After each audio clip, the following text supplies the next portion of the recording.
ಸುಭಾಷಿತ ಅಂದರೆ ಒಳ್ಳೆಯ ಮಾತು, ಯಾರದ್ದೋ ಜೀವನ ಅನುಭವ, ಅದನ್ನು ಹಂಚಿ ಹೋಗ್ತಾ ಇರಬೇಕು ಅಂತ ಅಷ್ಟೇ. ನಮ್ಮಲ್ಲಿ ಹಳೆಯ ಪರಂಪರೆ ಹಾಗೆ, ವಿದ್ಯೆಯನ್ನು ದಾನ ಅಂತಲೇ ಕರೆದರು ಅವರು. ವಿದ್ಯೆ ಅನ್ನೋದು ವ್ಯಾಪಾರ ಯಾವತ್ತೂ ಆಗಿರಲಿಲ್ಲ.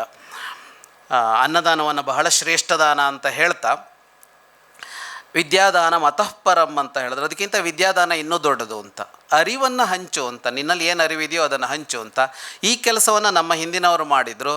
ಅದನ್ನು ನಮ್ಮವರೆಗೆ ಬಂದರೆ ನಾವಂತೂ ಉಳಿಸ್ಕೊಳ್ಳೋತ ಇಲ್ಲ, ಅದನ್ನು ದಾಟಿಸಬೇಕು. ಆ ಕಾರ್ಯಕ್ಕೆ ಇಷ್ಟೊಂದು ಜನ ಸ್ವಾರ್ಥವಿಲ್ಲದೆ ತೊಡಗಿಕೊಂಡಿದ್ದಾರೆ. ಅದು ಸುಭಾಷಿತದ ಶಕ್ತಿ ಅಂತ ಭಾವಿಸ್ತಾ ಎಲ್ಲರಿಗೂ ನಮಸ್ಕಾರ. ನಾನು ಮಾತನಾಡುವ ಕಾರ್ಯಕ್ರಮ ಅಲ್ಲ ಇದು, ನಾನು ಕೇಳಿಸಿಕೊಳ್ಳುವ ಕಾರ್ಯಕ್ರಮ. ಸುಭಾಷಿತ ಅಂತ ಆರಂಭ ಆಗಿದ್ದು, ದಿನಕ್ಕೆ 1 ರಿಂದ 1.5 ನಿಮಿಷದಲ್ಲಿ ಸುಭಾಷಿತಗಳನ್ನು ವಿವರಿಸಬೇಕು ಅಂತ. ಮತ್ತೆ ಸುತ್ತಿ ಬಂದು ಬಹಳ ಇತ್ತೀಚಿನ ದಿನಗಳಲ್ಲಿ ಪ್ರೇರಣೆ ಎಲ್ಲ ಒಬ್ಬರೇ ಆಗಿಬಿಟ್ಟಿದ್ದಾರೆ. ಜಮೀಲು ಅವರು ರಂಗಸ್ವಾಮಿ ಮೂಕನಹಳ್ಳಿಯವರನ್ನು ಅವರ ಮೂಲಕ 30 ಸೆಕೆಂಡ್ಗಳಲ್ಲಿ ಒಳ್ಳೆ ಮಾತನ್ನು ಹೇಳಿಸೋದಕ್ಕೆ ಆರಂಭ ಮಾಡಿದ್ರು. ಅದು 1000 ಸಂಖ್ಯೆ ದಾಟಿ ಸಾಕ್ತಾ ಇದೆ. ಆ ಹಿನ್ನೆಲೆಯಲ್ಲಿ ಸುಭಾಷಿತವನ್ನು ಕಡಿಮೆ ಅವಧಿಯಲ್ಲಿ ಹೇಳ್ಬೋದಾ ಅಂತ ಅನ್ನಿಸಿ ಆರಂಭ ಆದದ್ದು. ಇಡೀ ಪ್ರಕ್ರಿಯೆ ಇದೆಯಲ್ಲ, ಅಲ್ಲಿ ಸ್ವಾರ್ಥ ಅನ್ನೋದು ಇಲ್ಲದೆ ನಡೆದಿರುವ ಒಂದು ದೊಡ್ಡ ಕಾರ್ಯ ಈ ಸುಭಾಷಿತದ್ದು ಅಂತ. ಯಾಕೆಂದರೆ ಯಾರೋ ಒಬ್ಬ ಯಾವತ್ತೋ ಒಂದು ಒಳ್ಳೆ ಮಾತು ಹೇಳೋದ. ಸಂಸ್ಕೃತದಲ್ಲಿ ಲಕ್ಷ ಸುಭಾಷಿತಗಳಿವೆ. ಸುಭಾಷಿತಗಳನ್ನು ಸಂಗ್ರಹಿಸಿದ ಸಂಗ್ರಹಿಸಿದ ಗ್ರಂಥಗಳೇ 18 ಇದೆ. ಅಷ್ಟು ಸುಭಾಷಿತಗಳು. ಇದನ್ನು ಯಾರು ಬರೆದ್ರು ಅಂದರೆ ಎಲ್ಲದಕ್ಕೂ ಯಾರು ಬರೆದ್ರು ಅಂತ ಗೊತ್ತಿಲ್ಲ. ಕೆಲವುದಕ್ಕೆ ಮಾತ್ರ ಇಂಥ ಗ್ರಂಥದಲ್ಲಿದೆ, ಇದು ರಾಮಾಯಣದ್ದು, ಇದು ಕಾಳಿದಾಸನದ್ದು, ಇದು ಇನ್ಯಾರದ್ದೋ ಒಬ್ಬರದ್ದು ಅಂತ ಹೇಳ್ಬೋದು. ಹೊರತುಪಡಿಸಿದರೆ ತನ್ನನ್ನು ತಾನು ಯಾರು ಅಂತ ಹೇಳಿಕೊಳ್ಳದೆ ತನ್ನ ಜೀವನಾನುಭವವನ್ನು ಕಡಿಮೆ ಅಕ್ಷರಗಳಲ್ಲಿ ಹೇಳಿ ಯಾರೋ ಹೋದರು. ಅದನ್ನು ಇನ್ಯಾರೋ ಸಾವಿರಾರು ವರ್ಷಗಳ ಕಾಲ ಹೊತ್ತು ತಂದರು. ಈಗ ಕಿವಿಗೆ ದಾಟಿಸ್ತಾ ಬಂದರು. ಇಲ್ಲಿವರೆಗೆ ಬಂತದು. ಯಾವ ಕಾಲದಲ್ಲಿ ಬರೆದ್ರೋ, ಯಾರು ಬರೆದ್ರೋ, ಅದನ್ನು ಬರೆಯುವಾಗ ಅವರ ಬದುಕಿನ ಕುಲುಮೆಯಲ್ಲಿ ಎಲ್ಲಿ ಬೆಂದಿದ್ರೋ, ಏನಾಗಿತ್ತೋ ಗೊತ್ತಿಲ್ಲ. ಎಷ್ಟು ತರಹದ ಸುಭಾಷಿತಗಳು, ಎಷ್ಟು ವಿಷಯಗಳಿಗೆ ಸಂಬಂಧಪಟ್ಟ ಸುಭಾಷಿತಗಳು. ನಿರ್ವ್ಯಾಜವಾಗಿ ತನ್ನ ಅನುಭವವನ್ನು ಲೋಕಕ್ಕೆ ಹೇಳಿ ಹೋದರು ಅವರು. ಅಂಥದ್ದನ್ನು ಹಾಗೆಯೇ ಹೇಳೋಣ ಅಂತ ಆರಂಭ ಆಗಿದ್ದು. ಹಾಗೆ ಹೇಗೆ ಹೇಳೋದು ಅಂತ ಅಂದಾಗ ಒಂದು ಯುವ ಮಿತ್ರರ ತಂಡ ಜೊತೆ ಆಯ್ತು. ಅದಕ್ಕೆ ಒಬ್ಬರ ಜೊತೆಗೆ ಒಬ್ಬರು ಸೇರ್ಕೊಳ್ತಾ ಹೋದರು. ಕೆಲಸ ಎಲ್ಲ ಅವರೇ ಮಾಡ್ತಾರೆ. ಪ್ರತಿನಿತ್ಯ 1 ರಿಂದ 1.5 ನಿಮಿಷದ ವಿಡಿಯೋ ಬರುತ್ತೆ. ಅದಕ್ಕೆ ಗ್ರಾಫಿಕ್ಗಳನ್ನು ಬಳಸಿ AI ತಂತ್ರಜ್ಞಾನವನ್ನು ಬಳಸಿ ಏನೇನೋ ಮಾಡ್ತಾರೆ. ನಾನು ಸುಮ್ಮನೆ ರೆಕಾರ್ಡ್ ಮಾಡಿ ಕಳಿಸ್ತೀನಿ. ನಾನು ನೋಡುವಾಗ ಅದ್ಭುತ ಅಂತ ಅನ್ನಿಸುವಂಥ ಒಂದು ವಿಡಿಯೋ ಸಿದ್ಧ ಆಗಿರುತ್ತೆ. ಒಂದು ವಿಡಿಯೋ ಸಿದ್ಧ ಮಾಡೋದಕ್ಕೆ 1 ಗಂಟೆ 2 ಗಂಟೆ 3 ಗಂಟೆ ಕೂರ್ತಾರೆ. ಅವರೆಲ್ಲ ಇವತ್ತಿನ ಬಹಳ ಸಮಯದ ಒತ್ತಡ ಇರುವ ಕೆಲಸಗಳಲ್ಲಿ ಇರೋರವರು. ಅದರ ನಡುವೆ ಅರ್ಧರಾತ್ರಿಗೆ ಹಾಕ್ತಾರೆ. ಯಾರೋ ಬೆಳಗ್ಗೆ 3 ಗಂಟೆಗೆ ರೆಡಿ ಮಾಡಿ ಹಾಕ್ತಿರ್ತಾರೆ. ಹಾಗೆ ಒಂದು ತಂಡ ನಿರ್ವ್ಯಾಜವಾಗಿ ತಮ್ಮ ಹೆಸರನ್ನೂ ಹೇಳ್ಕೊಳ್ಳೋದಕ್ಕೆ ಸಿದ್ಧ ಇಲ್ಲದೆ ಅದನ್ನು ಪಸರಿಸೋದಕ್ಕೆ ಅಂತ ಮುಂದಾಯಿತು. ಹೀಗೆ ಹೋಗ್ತಾ ಇತ್ತು. ಮಧ್ಯೆ ಜಮೀಲ್ ಅವರು ಸಲಹೆ ಕೊಡ್ತಾಯಿದ್ರು, ಇದು ಹಂಗೆ ಬರಲಿ, ಅದು ಹಿಂಗೆ ಬರಲಿ ಅಂತ. ಅವ್ರ ನಿರಂತರ ಸಲಹೆಗಳಿರ್ತಾಯಿತ್ತು. ಒಂದು ದಿವಸ ಜಮೀಲ್ ಹೇಳಿದ್ರು, ಪುಸ್ತಕ ಮಾಡೋಣ ಅಂತ. ಖಂಡಿತವಾಗೂ ಪುಸ್ತಕದ ಯೋಚನೆ ಇರಲಿಲ್ಲ. ಅದು ಪುಸ್ತಕ ಆಗತ್ತೆ ಅಂತ ಗೊತ್ತಿರಲಿಲ್ಲ. ಪುಸ್ತಕ ಮಾಡೋಣ ಸರ್ ಅಂದರು. ಒಂದು ಪುಸ್ತಕ ಅಲ್ಲ, ಅವರೇ ಹೇಳಿದ್ದು ಸೀರೀಸ್ ಮಾಡೋಣ ಅಂತ. ಅದು ಸೀರೀಸ್ ಓಡತ್ತಾ, ಅದರ ಲಾಭ ಬರುತ್ತಾ, ಅದೇನಾಗುತ್ತೆ ಅಂತ ಜಮೀಲು ಯೋಚನೆ ಮಾಡಲಿಲ್ಲ. ಅಂದರೆ ಸುಭಾಷಿತ ಬರೆದವನಿಂದ ಆರಂಭ ಮಾಡಿ ಈ ಕೆಲಸ ನಡೀತಾ ಇರೋದೆಲ್ಲ ಲೋಕಕ್ಕಾಗಿ ಅಂತಲೇ ನಡೀತಾ ಇದೆ ಅಂತ. ಹಾಗೆ ಹೋಗ್ತಾ ಇತ್ತು. ಇದ್ದಕ್ಕಿದ್ದ ಹಾಗೆ ಸಪ್ತಕದವರು ಕಾರ್ಯಕ್ರಮ ಮಾಡಿ ಬಿಡುಗಡೆ ಮಾಡೋಣ ಅಂತ ಬಂದರು. ಸಪ್ತಕದವರು ಎಲ್ಲೋ ಇದ್ದರು, ನಾನೆಲ್ಲೋ ಇದ್ದೆ, ಜಮೀಲ್ ಸರ್ ಎಲ್ಲೋ ಇದ್ದರು, ಅವ್ರ ಪಬ್ಲಿಷರು, ನಾನು ರೈಟರು, ಅವರು ಸಂಗೀತದ ಕಾರ್ಯಕ್ರಮ ಮಾಡ್ತಾ ಇದ್ದವರು. ಅಲ್ಲಿ ಏನೋ ಆಯಿತು, ಅವರಿಗೇನೋ ಒಂದು ಕಾರ್ಯಕ್ರಮ ಮಾಡಬೇಕಾಯಿತು. ನನ್ನ ತಮ್ಮ ವೇಣು ವಿಘ್ನೇಶ ಮತ್ತು ಅವರ ಬಾಂಧವ್ಯದಿಂದಾಗಿ ಅವರೇನೋ ಒಂದು ಕಾರ್ಯಕ್ರಮವನ್ನು ಅವನ ಪ್ರೀತ್ಯರ್ಥವಾಗಿ ಮಾಡೋದಕ್ಕೆ ಅಂತ ಹೊರಟರು.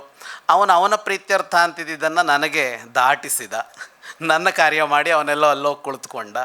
ಹೀಗೆ ಇಡೀ ಈ ಕಾರ್ಯ ಇದೆಯಲ್ಲ, ಇದು ಹೀಗೆ ಓಡ್ತಾ ಹೋಯಿತು. ಎಲ್ಲಿವರೆಗೆ ಹೋಯಿತು ಅಂದರೆ, ಇವತ್ತು ರಂಗನಾಥ್ ಬಂದರು ಇಲ್ಲಿಗೆ. ಅವರಿಗೆ ಒಂದು ಪ್ರಶಸ್ತಿ ಇತ್ತು, 6 ಗಂಟೆಗೆ ಪ್ರಶಸ್ತಿ ಇತ್ತು.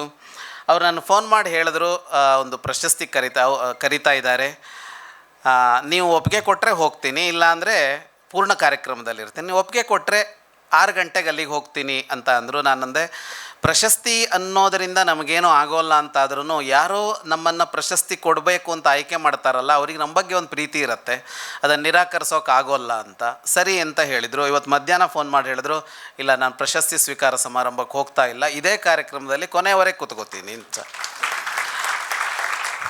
ಇನ್ನು ರಾಧಿಕಾ ಮೇಡಮ್ ಅವ್ರ ಬಗ್ಗೆ ಹೇಳೋದೇ ಕಷ್ಟ. ಹೊರಗೆ ಬರದೆ ಬಹಳ ಕಾಲ ಆಯಿತು ಅಂತ ಅವರೂ ಹೇಳಿದ್ರು. ಸಾರ್ವಜನಿಕ ಕಾರ್ಯಕ್ರಮಗಳಲ್ಲೇ ಭಾಗವಹಿಸದೆ ಅವರು ಇದ್ದವರು, ಬರಬೇಕು ಅಂತ ಕರೆದಿದ್ದು ಅವರು ಸೀದಾ ಎದ್ದು ಬಂದಿದ್ದಾರೆ ಈ ಕಾರ್ಯಕ್ರಮಕ್ಕೆ. ಇಷ್ಟಾಗಿಯೂ ಅವರನ್ನು ನೇರವಾಗಿ ಈ ಕಾರ್ಯಕ್ರಮದ ದೃಷ್ಟಿಯಿಂದ ನೇರವಾಗಿ ಬನ್ನಿ ಅಂತ ಕರೆದಿದ್ದು ನಿನ್ನೆನೆ. ನಾನು ರಂಗನಾಥ್ ಭಾರದ್ವಾಜ್ ಅವರಿಗೆ ಹೇಳಿದ್ದು, ನಿನ್ನೆ ಕೇಳಿದೆ ರಂಗನಾಥ್ ಭಾರದ್ವಾಜ್ ಅವ್ರನ್ನ, ಮೇಡಮ್ಮಿಗೆ ನಾನು ಒಂದು ಸಲನೂ ಕರೆದೇ ಇಲ್ಲ ಕಾರ್ಯಕ್ರಮಕ್ಕೆ ಅಂತ. ಬಂದು ಕರಿತೀನಿ ಎಂದೆ. ರಂಗನಾಥ್ ಭಾರದ್ವಾಜ್ ಅವರು ಹೇಳಿದ್ರು, ನೀವು ಬಂದು ಕರೆದರೆ ನಮಗೆ ಅವಮಾನ ಅಂದರು. ಹಾಗಾಗಿ ಹೋಗೋದು ನಿಂತೋಯ್ತು. ಕೊನೆಗೆ ಫೋನಲ್ಲಾದರೂ ಮೇಡಮ್ ಕರಿತೀನಿ ಅಂತ ಹೇಳಿ ನಿನ್ನೆ ಕರೆದಿದ್ದು. ಅವರು ಅವತ್ತಿಂದಲೇ ಸಿದ್ಧಗೊಂಡು, ಇನ್ನೂ ಮೊದಲೇ ಸಿದ್ಧಗೊಂಡಿದ್ರು, ಹೇಳ್ಬೋದಾ ಸರ್?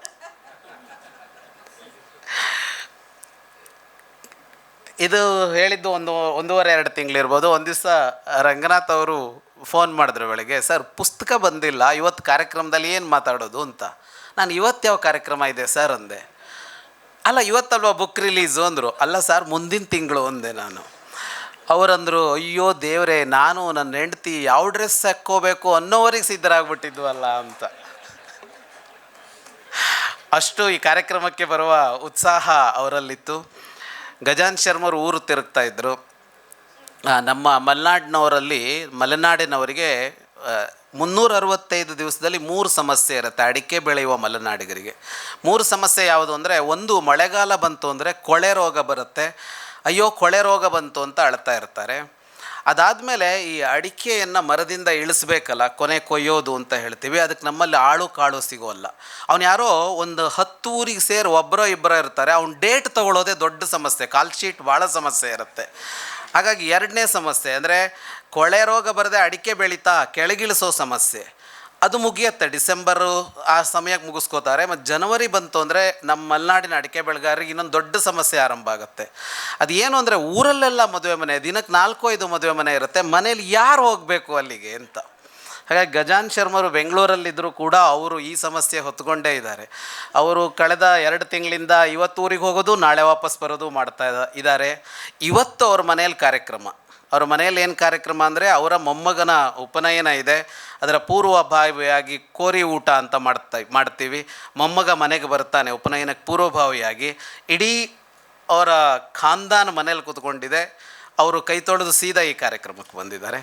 ಅಂದರೆ ಇಲ್ಲಿ ಎಲ್ಲರಿಗೂ ಒಂದೇ ಇರೋದು ಆಶಯ, ಏನೋ ಒಂದು ಒಳ್ಳೇದು ಮಾಡಬೇಕು ಅಂತ. ಇಲ್ಲಿ ಯಾರಿಗೂ ಯಾವ ಸ್ವಾರ್ಥವೂ ಇಲ್ಲ ಅನ್ನೋ ತರಹ ಒಂದು ಈ ಕಾರ್ಯ ನಡೆದಿದೆ. ಹೆಚ್ಚು ಮಾತಾಡಬಾರ್ದು, 1.5 ನಿಮಿಷ ಮಾತಾಡ್ತೀನಿ ಅಂತ ನನ್ನ ತಂಡಕ್ಕೆ ಹೇಳಿದ್ದೆ, ಅದರಿಗೆ ಜಾಸ್ತಿ ಮಾತಾಡಿದ್ದೀನಿ. ನೀವು ಬಂದಿದ್ದೀರಿ. ಭಾನುವಾರ ಬಿಸಿಲು, ಬರೋ ವಾತಾವರಣ ಇಲ್ಲ. 3 ಗಂಟೆಗೋ 3:15ಗೋ ಎದ್ದು ಮನೆಯಿಂದ ಹೊರಡೋ ಕಂಡೀಷನ್ನಲ್ಲಿ ನೀವಿಲ್ಲ ಅನ್ನುವ ಸಮಯದಲ್ಲಿ ಎದ್ದು ಬಂದಿದ್ದೀರಿ ಇಲ್ಲಿಗೆ. ನಾನು ಎಲ್ಲರಿಗೂ ಕೃತಜ್ಞನಾಗಿದ್ದೀನಿ. ಸುಭಾಷಿತ ಅಂದರೆ ಒಳ್ಳೆಯ ಮಾತು, ಯಾರದ್ದೋ ಜೀವನ ಅನುಭವ, ಅದನ್ನು ಹಂಚಿ ಹೋಗ್ತಾ ಇರಬೇಕು ಅಂತ ಅಷ್ಟೇ. ನಮ್ಮಲ್ಲಿ ಹಳೆಯ ಪರಂಪರೆ ಹಾಗೆ, ವಿದ್ಯೆಯನ್ನು ದಾನ ಅಂತಲೇ ಕರೆದರು ಅವರು. ವಿದ್ಯೆ ಅನ್ನೋದು ವ್ಯಾಪಾರ ಯಾವತ್ತೂ ಆಗಿರಲಿಲ್ಲ. ಅನ್ನದಾನವನ್ನು ಬಹಳ ಶ್ರೇಷ್ಠ ದಾನ ಅಂತ ಹೇಳ್ತಾ, ವಿದ್ಯಾದಾನ ಮತಃಪರಂ ಅಂತ ಹೇಳಿದ್ರು. ಅದಕ್ಕಿಂತ ವಿದ್ಯಾದಾನ ಇನ್ನೂ ದೊಡ್ಡದು ಅಂತ. ಅರಿವನ್ನು ಹಂಚು ಅಂತ, ನಿನ್ನಲ್ಲಿ ಏನು ಅರಿವಿದೆಯೋ ಅದನ್ನು ಹಂಚು ಅಂತ. ಈ ಕೆಲಸವನ್ನು ನಮ್ಮ ಹಿಂದಿನವರು ಮಾಡಿದರು. ಅದನ್ನು ನಮ್ಮವರೆಗೆ ಬಂದರೆ ನಾವಂತೂ ಉಳಿಸ್ಕೊಳ್ಳೋದಿಲ್ಲ, ಅದನ್ನು ದಾಟಿಸಬೇಕು. ಆ ಕಾರ್ಯಕ್ಕೆ ಇಷ್ಟೊಂದು ಜನ ಸ್ವಾರ್ಥವಿಲ್ಲದೆ ತೊಡಗಿಕೊಂಡಿದ್ದಾರೆ. ಅದು ಸುಭಾಷಿತದ ಶಕ್ತಿ ಅಂತ ಭಾವಿಸ್ತಾ ಈ ಕಾರ್ಯಕ್ರಮಕ್ಕೆ ಕರೆಗೆ ಬಂದ ನಿಮ್ಮೆಲ್ಲರಿಗೆ ನನ್ನ ಗೌರವವನ್ನು ಸಲ್ಲಿಸ್ತಾ, ನಿಮ್ಮೆಲ್ಲರಿಗೂ ವಂದಿಸ್ತಾ ನನ್ನ ಮಾತನ್ನು ಮುಗಿಸ್ತೇನೆ. ನಮಸ್ಕಾರ.